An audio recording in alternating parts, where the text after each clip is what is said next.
और अब हम जातिगत जनगणना को आपके लिए डिकोड करेंगे और आपको बताएंगे कि भारत में इस जनगणना से क्या क्या बदल सकता है। आपने देखा होगा चारों तरफ आजकल जातिगत जनगणना की चर्चा हो रही है। तो ऐसा क्या होने वाला है नया हमारे देश में कि आपको आज इसके बारे में जानना चाहिए। सरकार ने अपने नए आदेश में कहा है कि भारत की अगली जनगणना वर्ष 2026 से शुरू होगी, यानी अगले साल से, और ये कुल 2 चरणों में होगी। इनमें पहले चरण में 1 अक्टूबर 2026 से हिमाचल प्रदेश, उत्तराखंड, जम्मू कश्मीर और लद्दाख में जातिगत जनगणना होगी और दूसरे चरण में 1 मार्च 2027 से देश के बाकी राज्यों में जनगणना का काम शुरू होगा। अब तक यह स्पष्ट नहीं हुआ है कि यह जनगणना वर्ष 2029 के लोकसभा चुनावों से पहले ही हो जाएगी और इसके आंकड़े पहले ही आ जाएंगे या इसके आंकड़े जो आएंगे वो चुनावों के बाद रिलीज किए जाएंगे। ये जानकारी इसलिए बड़ी महत्वपूर्ण है क्योंकि नई जनगणना के आधार पर 2 चीजें तय होनी हैं। पहला, इस देश में महिला आरक्षण, जिसके तहत महिलाओं को लोकसभा और विधानसभाओं में 1/3 यानी 33% आरक्षण मिलना है। और दूसरा, परिसीमन, जिसका मतलब होता है मौजूदा लोकसभा क्षेत्रों की सीमाओं को फिर से निर्धारित करना और देखना कि देश में कहां-कहां कितनी लोकसभा सीटें बढ़ानी है और कितनी घटानी है। और वो जनसंख्या के बारे में जब हमें पता चलेगा तो जनसंख्या के हिसाब से ये परिसीमन किया जाएगा। यहां बहुत सारे लोग ये भी सोच रहे हैं कि जनगणना शायद अलग होती है और ये जातिगत जनगणना अलग है, जबकि असल में ये दोनों एक ही है। तो पहली चीज तो ये समझ लीजिए कि ये जनगणना ही है जो कि हर 10 साल में होती है। सरकार देश की कुल जनसंख्या को की जो गणना करेगी, इसे हम जनगणना कहते हैं। और इसी जनगणना में जब लोगों से उनकी जाति पूछी जाएगी तो ये जातिगत जनगणना बन जाएगी। लेकिन ये है जनगणना ही। भारत में आखिरी जनगणना 14 साल पहले वर्ष 2011 में हुई थी और आज मैं उस जनगणना का एक फॉर्म अपने साथ लेकर आया हूं। अगर आप 14 साल पुराने इस फॉर्म को देखेंगे तो इसमें कुल मिलाकर 29 कॉलम थे, जिनमें जाति का अलग से कोई कॉलम नहीं था। आज आप देखिए कि जो जनगणना होती है वो कैसे होती है, कौन सा फॉर्म भरा जाता है। ये वही फॉर्म है। इसमें जाति का कोई कॉलम नहीं था। इसकी जगह सिर्फ अनुसूचित जाति और अनुसूचित जनजाति का कॉलम हुआ करता था और बाकी लोगों को अपनी जाति नहीं बतानी होती थी। अगर आप एससी और एसटी नहीं हैं तो फिर आपकी जाति नहीं पूछी जाती थी। तो ये देखिए आपके सामने मैं भी ये जो लेकर आया हूं, देखिए इस प्रकार की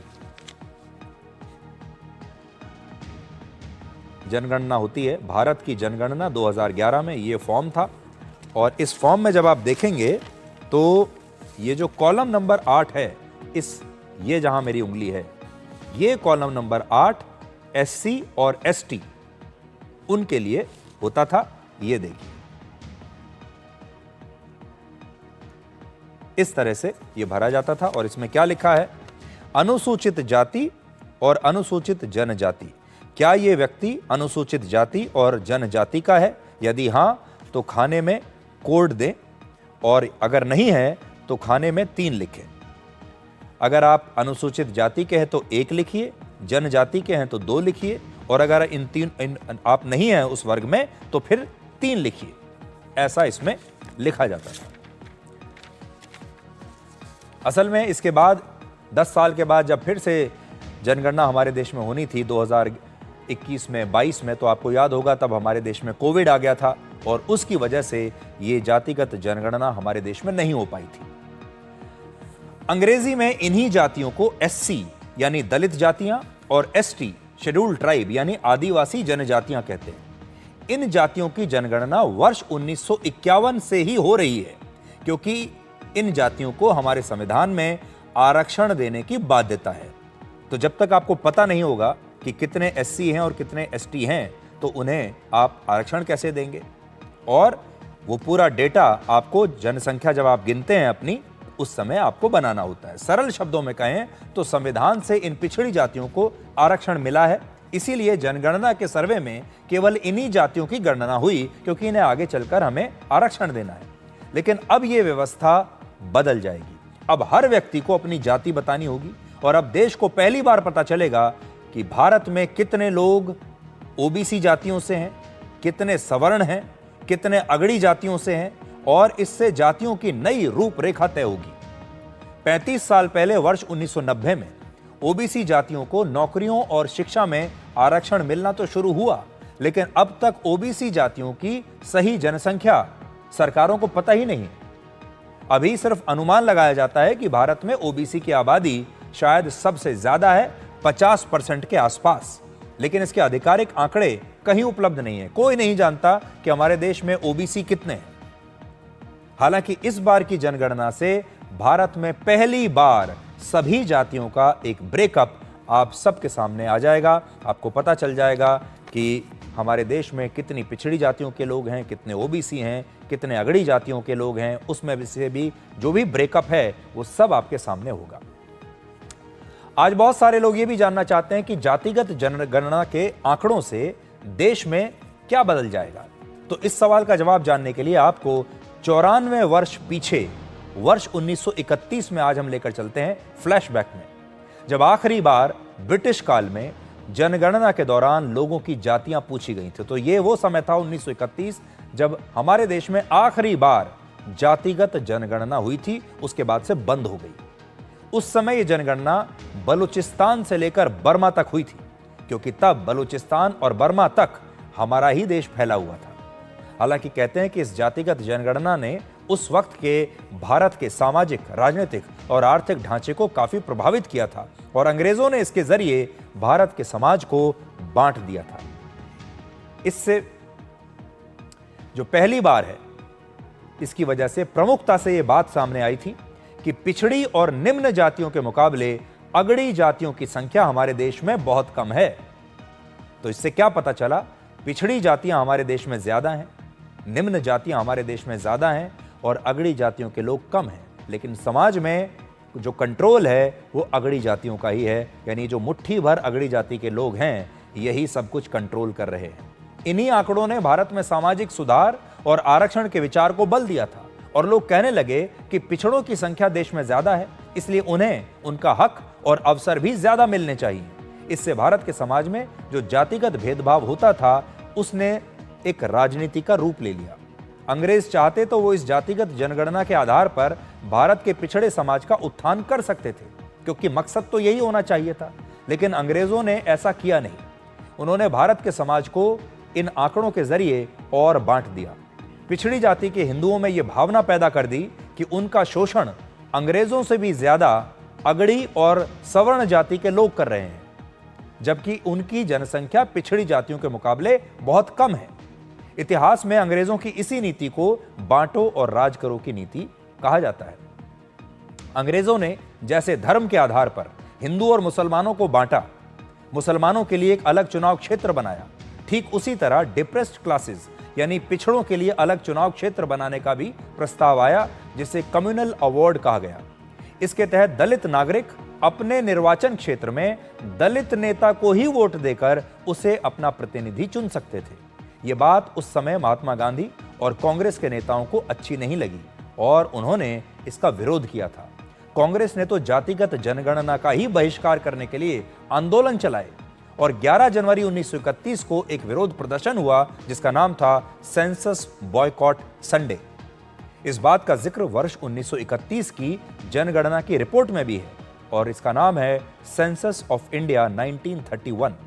उस वक्त महात्मा गांधी और कांग्रेस का मानना था कि अगर दलित वर्ग सिर्फ अपने वर्ग के लोगों को ही वोट देते रहेंगे तो वो अपने प्रतिनिधि को चुनेंगे और इससे भारत का हिंदू समाज और भी ज्यादा बढ़ जाएगा, जबकि डॉक्टर भीमराव अंबेडकर इसका समर्थन कर रहे थे। तो ये एक ऐसा समय था जब महात्मा गांधी और भीमराव अंबेडकर आमने सामने थे, उनकी राय अलग थी।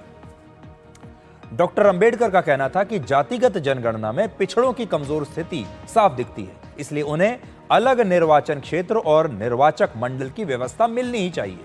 लेकिन बाद में इस पर विवाद हुआ और महात्मा गांधी के विरोध की वजह से यह तय हुआ कि दलितों के लिए अलग से चुनाव क्षेत्र नहीं बनाए जाएंगे, बल्कि उनके लिए कुछ सीटें आरक्षित कर दी जाएंगी। ये वही समय था जहां से पिछड़ों के लिए आरक्षण का भी विचार आया और दलितों के लिए कुछ चुनाव क्षेत्रों को आरक्षित करने की व्यवस्था आ गई, जो आज भी है। संक्षेप में कहें तो 1931 की जातिगत जनगणना वो टर्निंग पॉइंट था जिससे भारत में पिछड़ों के लिए आरक्षण और चुनावों में पिछड़ों के लिए आरक्षित सीटों की व्यवस्था को बल मिला और धीरे धीरे ये व्यवस्था भारत में अपनी जड़ें जमाती चली गई। अंग्रेजों ने जिस तरह जातिगत जनगणना की मदद से भारत के समाज को बांटा, उसने कांग्रेस और उस वक्त के नेताओं को इतना डरा दिया कि आज़ादी के बाद यह फैसला लिया गया कि सरकार अब जातिगत जनगणना नहीं कराएगी और जनगणना में लोगों की जातियां नहीं पूछी जाएंगी। ये सिलसिला कुछ साल तक चला और बाद में भारत में मंडल आयोग की रिपोर्ट और ओबीसी के आरक्षण को लेकर 1970 और 80 के दशक में जो नई राजनीति शुरू हुई, उसने भारत में आरक्षण और जातियों की राजनीति को और मजबूत कर दिया। और ये वही दौर था जब काशीराम की बहुजन समाज पार्टी बनी, मुलायम सिंह यादव की समाजवादी पार्टी बनी, लालू यादव की राष्ट्रीय लोकदल जैसी पार्टियां अस्तित्व में आई, बाद में आरजेडी बनी और इन्हीं पार्टियों पर एक विशेष जाति और वर्ग के वोटों की जाति करने के आरोप भी आगे लगे, क्योंकि ये एक विशेष जाति की राजनीति करते हैं। आज भी जब जातिगत जनगणना कराने की खबर आई तब बहुत सारे नेता और पार्टियां इसकी सही जरूरत को समझ नहीं पा रहे हैं। जातिगत जनगणना का दो तरह से इस्तेमाल हो सकता है। पहला, भारत में जातियों के आधार पर उनकी आर्थिक और सामाजिक स्थिति को सुधारते हुए देखते हुए उनके हिसाब से योजनाएं बनाई जा सकती हैं। ये डेटा, ये आंकड़े बड़े काम के हैं। अगर कोई इन्हें सही रूप से अगर इस्तेमाल करना चाहे तो इनसे पिछड़ों के लिए बहुत कुछ किया जा सकता है। उन्हें पक्के मकान, मुफ्त अनाज और उनके लिए आरक्षण को सही मायनों में परिभाषित किया जा सकता है। सरकार ये कर सकती है कि उन पिछड़ी जातियों और वर्गों को आरक्षण से कैसे सशक्त किया जा सके और समाज में जो लोग हाशिए पर हैं और जिन्हें मौजूदा व्यवस्था में आरक्षण का अवसर नहीं मिल पा रहा है, उन तक भी सरकार कैसे पहुंचे, ये इससे पता चलेगा। क्योंकि जब आपके पास आंकड़े ही नहीं हैं, जब उन लोगों के नाम नहीं हैं, उन लोगों का पता आपके पास नहीं है, उनके मोबाइल नंबर नहीं है, आप जानते ही नहीं है कि किसी दूर दराज के इलाके में एक पिछड़ा परिवार रह रहा है, तो आप वहां तक पहुंचेंगे कैसे? इसलिए ये डेटा और ये आंकड़े इसलिए बहुत आवश्यक है। लेकिन दूसरा, ये भी हो सकता है कि कुछ राजनीतिक पार्टियां जातिगत जनगणना के आंकड़ों को चुनावों के डेटा के रूप में ही इस्तेमाल करें और इसके आधार पर यह तय किया जाने लगे कि किस क्षेत्र में किस जाति के उम्मीदवार को चुनाव लड़ाया जाएगा। टिकट बांटने में यह डेटा काम आने लगेगा। किस राज्य में किस जाति के वोटों की राजनीति करनी है, ये इसके काम आने लगेगा। यानी ऐसी स्थिति में जातिगत जनगणना के आंकड़े राजनीतिक पार्टियों के लिए एक कुंजी का काम करेंगे। जैसे कुंजी में लिखा होता है कि आपकी परीक्षा में कौन कौन से प्रश्न आ सकते हैं, ठीक वैसे ही इस कुंजी की मदद से कुछ पार्टियां चुनावों की परीक्षा देंगी और यह डेटा चुनाव जीतने में उनकी मदद करने लगेगा।